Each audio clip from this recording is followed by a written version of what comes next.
was 24 the summer I got hired as a wilderness ranger in a district out past the eastern edge of the Cascades. One of those jobs where they tell you in the interview it's solitary work, like that's a warning, and you nod along because you think solitary sounds nice. My job was backcountry patrol.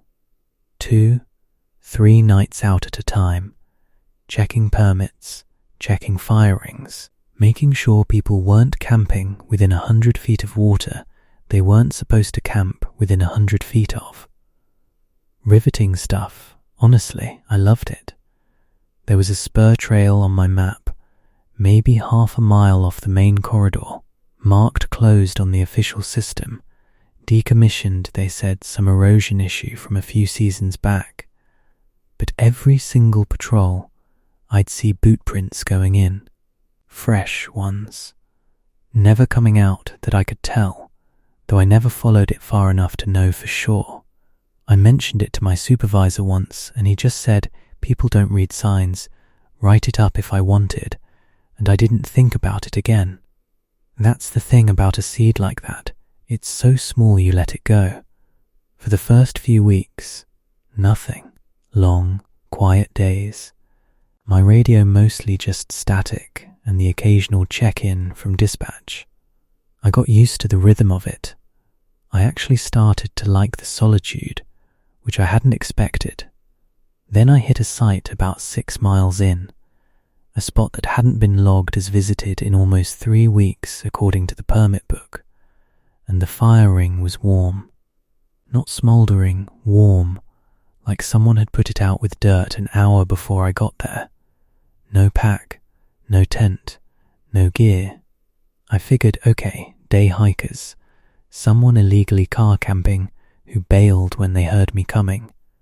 Fine, 2 nights later, different site, same story, except this time there was a tent, zipped shut. From the outside, gear still inside, I could see the shape of a sleeping bag through the fabric, but the zipper pull was on the wrong side, tucked under the rain fly like whoever closed it wanted it that way. I called it in. Dispatch had no permit on file for that site. My radio, right as I keyed up to describe it, just dropped to hum. Channel 3, dead air, for maybe 10 seconds, before it picked back up, like nothing happened. I sat with that tent for a good 20 minutes, trying to talk myself into believing something ordinary. Somebody's dad forgot how zippers work. Somebody left in a hurry and zipped it from outside out of habit. A bear couldn't do that. A bear tears fabric, doesn't zip it. I walked the perimeter looking for a second set of prints leaving the site, and found only the boot prints that came in, circling the tent in a loop instead of crossing straight through to the trail, like whoever made them had walked around it, again and again, instead of past it. That was the 3rd night. I hiked back toward the trailhead a little faster than I needed to, which I'm not proud of. Right at dusk, at a switchback where the trees open up for maybe 8 seconds before closing again, I looked back the way I'd come. There was something standing at the tree line, not moving. I want to be clear, I don't mean it moved slowly, or that I lost track of it in the dark. I mean, it did not move at all, for the entire time I stood there watching, which was longer than I'd like to admit, because some part of me needed to see it blink first. It didn't get closer, it didn't get farther, it just held the same distance the whole time, like the tree line itself was a fixed thing, and so was it. I didn't run, I want that on the record too. I just turned and kept walking at a pace I told myself was normal. I requested reassignment to the entrance station the next season. Nobody asked why, and I didn't offer it. I still haven't hiked past that junction alone, and I don't plan to. The summer after that, I worked gate duty at a much smaller park, one of those state-run spots with a single road looping past the campground and a scenic overlook, closing at 10. I was 22, a college kid picking up seasonal hours, and the job was about as low stakes as it gets. Take the fee, hand over the map, remind people quiet hours start at 10 and the gate locks at 11, whether they're back or not. There was a car that came through most nights around 2 in the morning. Same car, or close enough I never questioned it.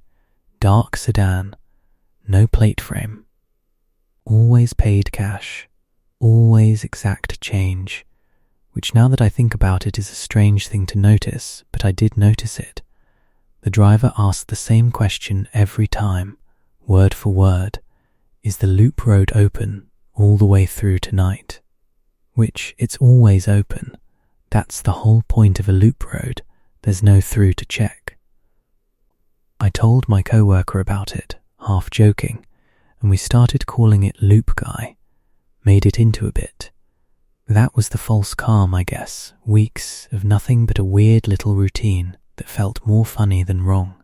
Then I checked the log one slow night, because I had nothing better to do, and noticed the in time was recorded almost every night for the past month, but there was never a matching out time, not once. I asked the daytime guy if maybe someone was forgetting to log exits, and he said the system does it automatically off the exit sensor. Nobody has to log anything. I called the gas station down the road on a hunch, one of those small talk conversations you have at 3 a.m. when you're bored, and asked the attendant if he ever saw a dark sedan matching that description coming off the loop road that time of night. He said no cars come through that stretch after midnight. Ever, he'd know. He's the only thing open for 6 miles. One night the booth phone rang. We had a landline for emergencies. Nobody used it. I picked up and got static, the exact same static hum quality as bad radio dead air, and right as I registered that, headlights came around the bend toward the booth, syncing up with it in a way I didn't like thinking about. I ran through every boring explanation I could. Insomniac local who likes driving loops, a co-worker messing with me. Except nobody on staff had access to a car like that, or a reason to bother. Some prankster with a fake plate. None of it added up, and I know that because I actually checked, out of the kind of stubbornness that comes from not wanting to be scared of nothing. Last night of the season, the car pulled up like always. Window came down like always. I leaned toward it out of habit to say the closing time spiel, and the driver's seat was empty. The wheel was turning on its own, slow, like it was steering itself into the space in front of the booth, and then it just stopped turning, right as I looked at it. I didn't say anything. I don't remember stepping back into the booth, just that I was suddenly all the way at the back of it. I never worked that gate again. I switched to day shifts for the rest of the season, without much of an explanation, and when the new seasonal hires start now, I've heard the advice passed down is to always page ahead before opening that gate at night. Nobody tells them why. I never did either. I did a stint as a fire lookout a couple years back, one of those old glass-walled towers on a peak, about 6 weeks from the nearest paved road, relieving a woman who'd been up there the season before. Solo posting, obviously, that's the whole job. Radio check-ins twice a day, and otherwise it's just you, the maps, the Osborne Firefinder, and a lot of sky. The previous lookout had left her logbook behind, which happens sometimes, and I flipped through it my first week out of boredom more than anything. Most of it was routine, weather, visibility, the odd smoke report. But toward the back, the entries got shorter, and there were margin notes in a different pen, tighter handwriting, that just said things like the counting again and recount. Off by one, with no explanation before or after. I figured cabin fever. 6 weeks alone does things to people. I didn't think much more of it. For the first month, it really was just routine, and honestly, good. I liked being alone up there more than I expected to. There's a wind-triggered chime rigged outside my tower, standard setup, meant to give you a rough read on gusts overnight without having to get up. I started noticing it ring on dead calm nights. Not often, just enough that I'd check the anemometer and get a flat 0 every single time. Supplies in the cash box, canned goods, batteries, that kind of thing. I keep a tally, mostly out of habit from my last job. Twice that summer, the count came up different from what I'd logged the day before. Not missing, just rearranged, like someone had taken everything out and put it back slightly wrong. Then there was the fire. You spot a lot of fires from up there, false alarms mostly, dust devils and sun glare, and you learn to rule most of them out fast. This one was a steady glow, low on a ridge where there's no trail, no road, nothing, except the old lookout ruins from a tower that burned down decades before mine was built. I radioed it in as a possible, and while I waited for a callback, my own transmission came back to me over the channel a few seconds later, word for word, in my own voice, before dispatch ever responded. I want to be fair to myself here. I checked everything. Propane leak, in case I was imagining things, the detector read clean. An animal getting into the chime wire, there was nothing there to get into. No nest, no damage. Radio bleed from another lookout on a shared frequency. Dispatch confirmed no one else was transmitting on Channel 3 at that time. I watched that glow through binoculars for a solid 2 minutes, waiting for it to flicker, the way any real fire does. It didn't. Not once. It just held there, steady, the whole time, like something had painted the colour of a fire onto the ridge instead of lighting one. I requested early relief, filed it as a health concern, which wasn't exactly a lie. When they sent someone to swap me out, I looked at my own logbook out of habit, the way I'd looked at hers on my first week, and there were margin notes in the back in my handwriting. About the counting. I don't remember writing them. This one happened on a trail maintenance crew, 4 of us, out for a 2-week hitch clearing deadfall and rebuilding a stretch of switchbacks that had washed out over the winter. Crew work is different from solo ranger stuff. You're never alone, which is supposed to make things easier. I'm not sure it did that trip. One of our crew members, I'll just call her the lead, since she'd been doing this longer than the rest of us, always set her tent up facing away from a specific direction at camp. Every site, same rule. When one of the newer guys asked why, she just said it was an old crew rule, something passed down from whoever trained her, and left it at that. We laughed about it a little, the way you laugh at any superstition somebody takes more seriously than you do. Work went fine for the first several days. Good pace, good weather, nothing unusual. Then a stretch of trail we'd cleared, brushed out, tread rebuilt, the whole thing was reclaimed by underbrush overnight. Not overgrown the way things get overgrown in a season. Reclaimed, like we'd never touched it, roots and brush thick enough that our lead had to double-check her GP's track to confirm we really had worked that section the day before.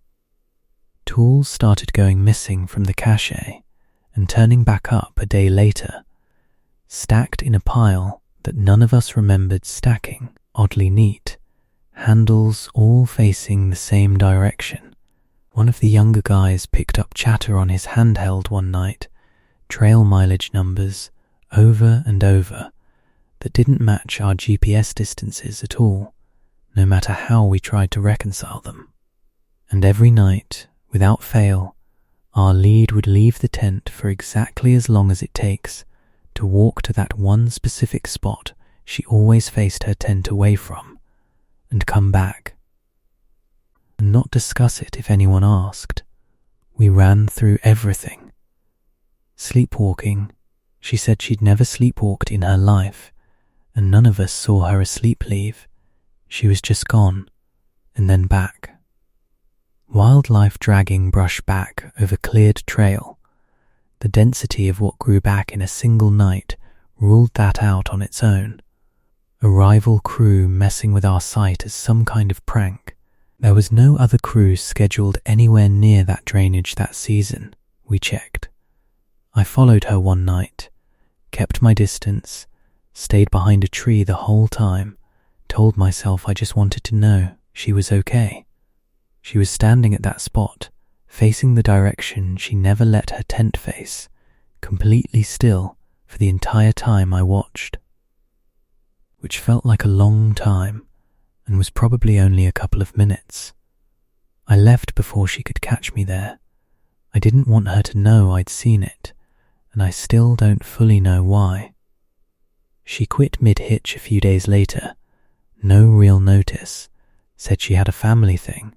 Nobody who's worked that district since will camp at that exact site, though as far as I know, nobody's ever explained to a new hire why, myself included.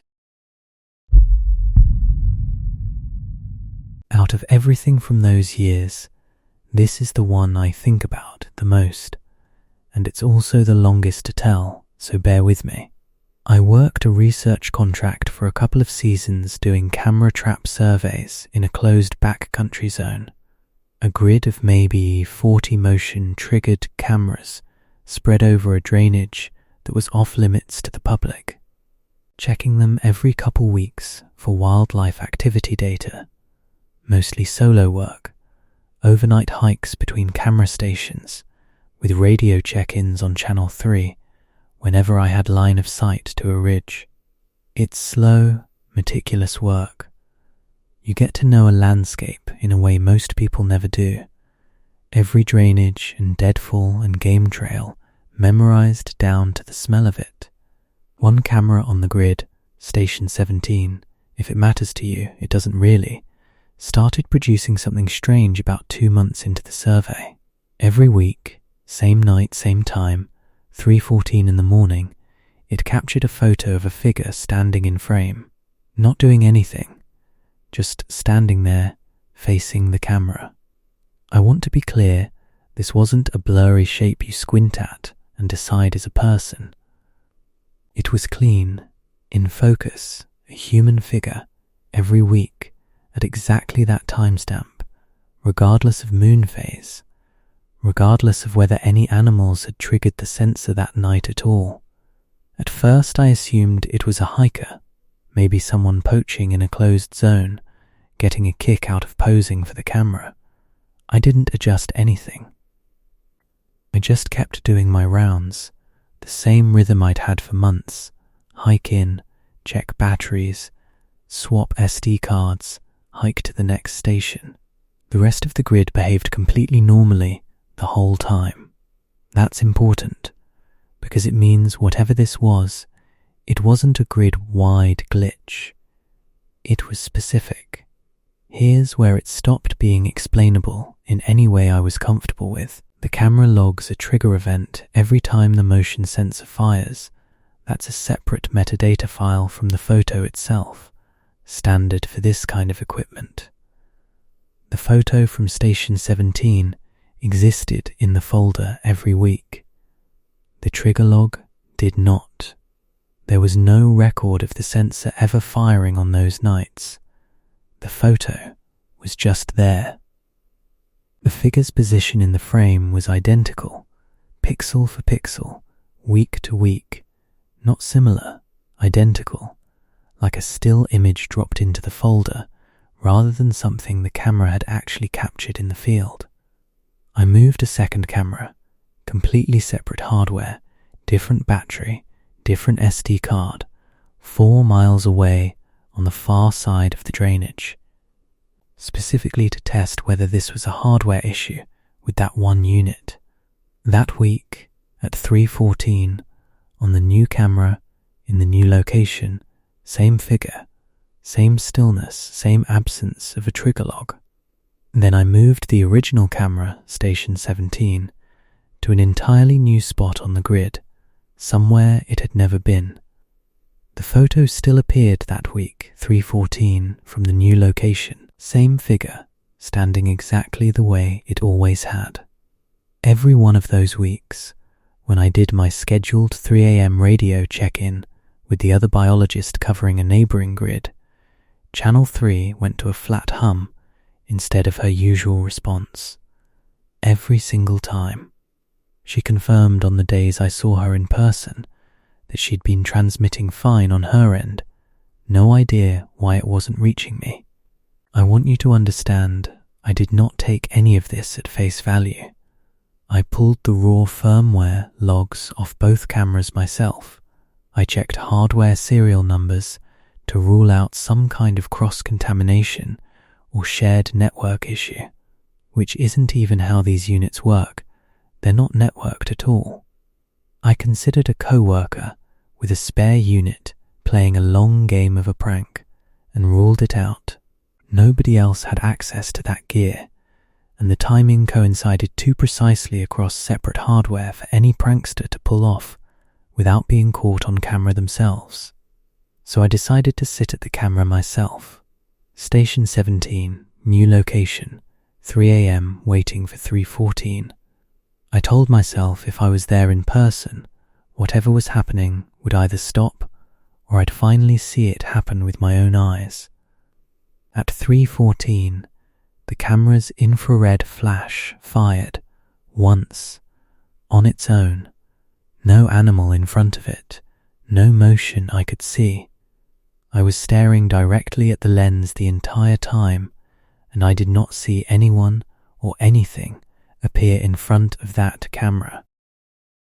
When I pulled the card the next morning, the photo showed me, standing exactly where I'd been standing, in the dark, at that time. Except in the photograph, I'm not looking at the camera the way I remember looking at it. I'm looking to my left, at something just outside the frame. I pulled every camera off that section of the grid the following week, and never put them back. I wrote equipment reliability issues in my final report, which was technically true, and also not the truth at all. The research office quietly stopped funding surveys past that ridge the next season, no public explanation given, and honestly, I don't think anyone asked for one. That photo of me is still in a folder on an old hard drive somewhere. I have never opened it again. My husband and I hosted a campground for 3 seasons after we retired. One of those setups where you park your RV at Site 1 near the entrance and handle firewood sales, site checks, and cleaning the vault toilets in exchange for a free hookup and a little stipend. Nice, easy retirement work, mostly. Site 14, at the dead end of the far loop, was blocked out in the reservation system for the entire season, every season, no name attached, no payment on file. The host before us told us it had always been that way and left it there. We didn't ask questions. You don't. when something's already been normal for longer than you've been around to see it start.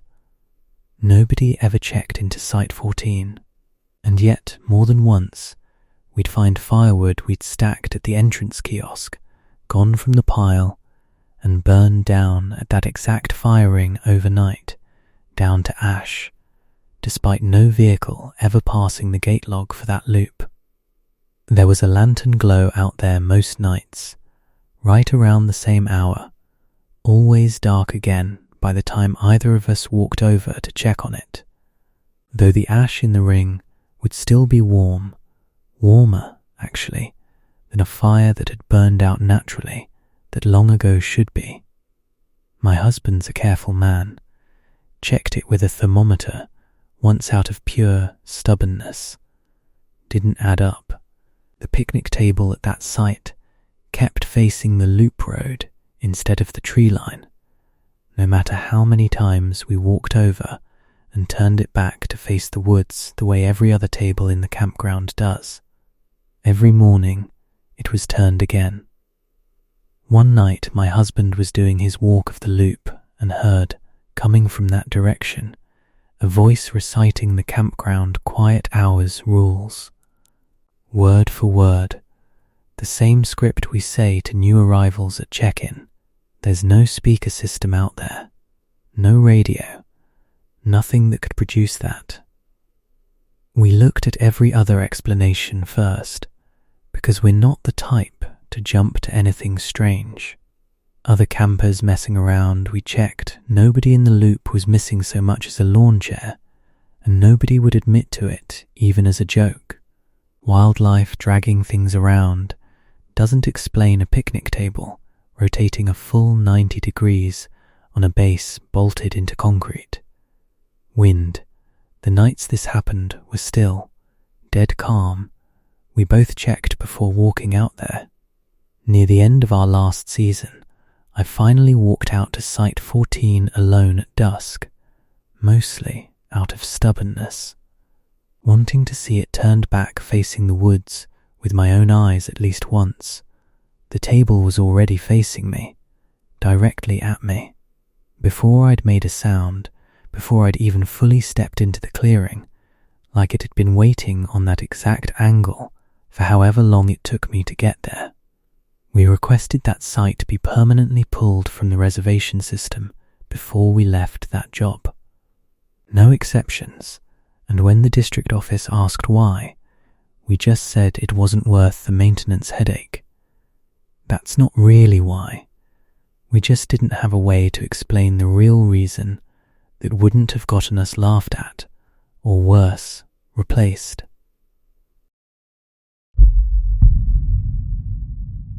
This one's harder for me to tell, so I'll keep it a little more clinical than the others, the way we're trained to talk about search operations anyway.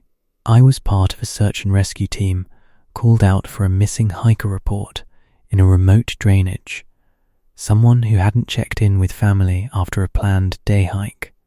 Standard first day protocol, we pull whatever information the family can give us, including anything off the hiker's phone, which in this case included a photo automatically backed up to the cloud from earlier that day, geotagged to the trailhead.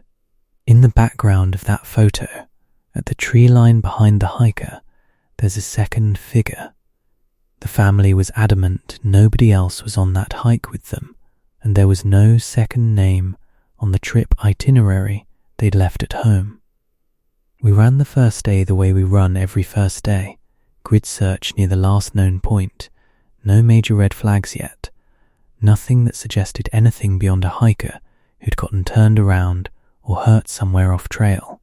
We found the pack about 1.5 miles in, set down neatly beside the trail, zipped, nothing missing that we could tell, water, food, first aid kit, all accounted for. But 30 yards off the actual route, in a spot that made no sense navigationally, no reason to leave the trail there, no view, no water source, nothing that would draw a hiker off route. Alongside the hiker's boot prints, For about a quarter mile leading away from that spot, there was a second set, larger, a man's boot, size 13 by our estimate, walking directly beside the hiker's prints the whole way until both sets stopped together at a rock outcrop, side by side. Only one set of prints continued on from there. That evening, on our team's emergency frequency, we caught a few seconds of a voice that didn't belong to anyone on our team and didn't match the missing hiker's voice on file from a voicemail the family had shared with us. It was too brief, too broken up to make out clearly. We logged it and moved on, because that's the job. You log what you can't explain and keep searching. That night in camp, I saw a silhouette at the tree line that matched the one from the hiker's phone photo, close enough that it stopped me cold. We ran through the reasonable explanations, same as always, a second hiker who simply wasn't reported to family, meeting up on trail, except no additional vehicle was logged at the trailhead, and no permit or itinerary anywhere matched a second party. Radio bleed or scanner overlap from another agency, ruled out by our comms lead, wrong frequency entirely for that to happen. Animal tracks misread as boot prints in low light. Our tracker confirmed a clean, unmistakably human tread, consistent depth and stride, no claw marks, nothing that could be mistaken for wildlife. Near dark, back at that outcrop where the two sets of prints had stopped, I saw the silhouette again, standing at the tree line exactly the way it had in the photo. For a second, before a radio call from the rest of the team pulled my attention away, it was just there. When I looked back, it was gone, and so was the fresh set of the missing hiker's prints leading away from that spot, the ones we'd been following all day. Not faded, not disturbed by weather. Gone, like something had swept that stretch of ground clean on purpose. The hiker was never found. The case is still open, technically, though there's not much left to search at this point. I don't take that drainage on rotation anymore if I can help it, and when the newer team members ask why, I tell them it's just personal preference. I don't explain further, and they don't push.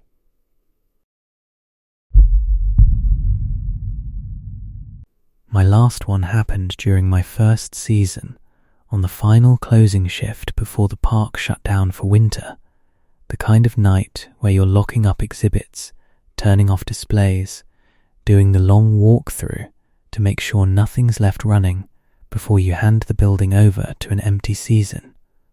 I was 26, new enough that this was my first time doing the closing duty alone. There was an antique ranger station logbook on display behind glass in the lobby, decades old, always left open to the same page, an entry from long before I was born. I'd heard from other staff that cleaning crews and previous rangers occasionally turned it to a different page out of boredom or curiosity, and it was always found open to that same one again the next morning. Nobody made much of it. Old buildings have old habits. That night, doing my closing routine, the motion sensor lights in the wildlife exhibit room kept tripping on after I'd already locked that wing and moved past it. Every time I went back to check, there was nothing there. No draft, no obvious cause. The visitor sign-in log for the day, which I'd already tallied and closed out around 4 that afternoon, had one additional signature added to it by the time I did my final paperwork check before leaving. A name I didn't recognize, no date filled in, written in ink that matched the antique logbook's faded style far more than any pen we had in the building.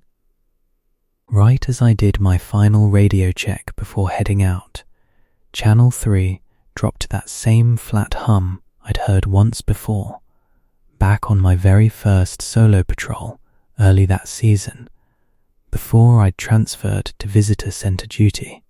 I hadn't thought about that moment in months, and hearing the exact same dead air brought it right back. The glass over the antique logbook case was warm to the touch when I walked past it one last time, warm like something had been resting against it, though nothing in that building runs hot enough to explain it, and the case isn't near any vent. I looked for every normal cause before I let myself consider anything else. Vac drafts tripping the motion sensors. I checked the vents myself. Nothing running in that wing. A co-worker locked in without my knowledge. The badge swipe log showed the building fully cleared before I even started my walkthrough, and there wasn't another vehicle in the lot. Static electricity explaining the warmth on the glass. The case isn't even the kind of material that holds a charge like that.